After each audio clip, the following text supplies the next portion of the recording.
এইটো এটা বৰ সুখৰ খবৰ। আমাৰ ডিষ্ট্ৰিক্ট অথৰিটিয়ে তেখেতসকলে প্ৰশাসনৰ যোগেদি গোলাঘাটৰ পৰা আহি আমাৰ জয়গুৰি মহাবিদ্যালয়ত উপস্থিত হৈছেহি।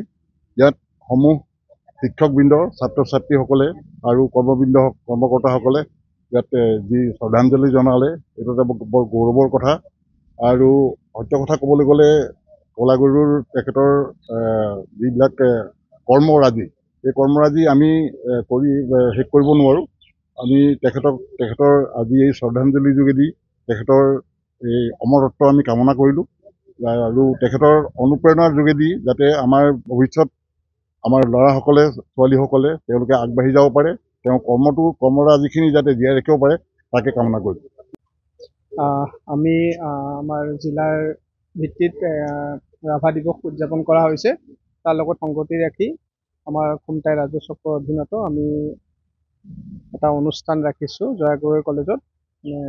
কলাগুৰু বিষ্ণু ৰাভা দেৱক স্মৰণ কৰি তেখেতৰ আদৰ্শ উদ্দেশ্য যিখিনি তেখেতৰ কৰ্মৰাজি কৰি থৈ গৈছে, তাৰ ওপৰত আমি আলোকপাত কৰি এটা সৰু অনুষ্ঠান এটা ৰাখিছোঁ ইয়াত। তাত আমাৰ জ্যেষ্ঠ নাগৰিকক নিমন্ত্ৰণ কৰা হৈছে আৰু লগতে লোকেল পিপুল আহিব, স্কুল কলেজৰ শিক্ষক শিক্ষয়িত্ৰী ছাত্ৰ ছাত্ৰীসকলে অংশগ্ৰহণ কৰিব, আমাৰ প্ৰশাসনৰ মানুহো থাকিব।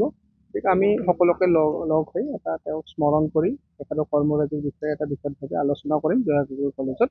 আৰু এখন ভেন আহিছে আমাৰ, গোলাঘাটৰ গোটেই জেগাতে এইটো ঘূৰিব, গোটেইখিনি ঠাইতে গোটেই চাৰ্কুলকেইটাত ঘূৰিব। গতিকে আমি তাত শ্ৰদ্ধাঞ্জলি জ্ঞাপন কৰিলোঁ এতিয়া, আৰু লগতে আমাৰ প্ৰগ্ৰেমটো আছে এতিয়া, ইয়াৰ পিছতে ষ্টাৰ্ট হ'ব। প্ৰগ্ৰেমটো আমি সুকলমে শেষ কৰিব চেষ্টা কৰিম।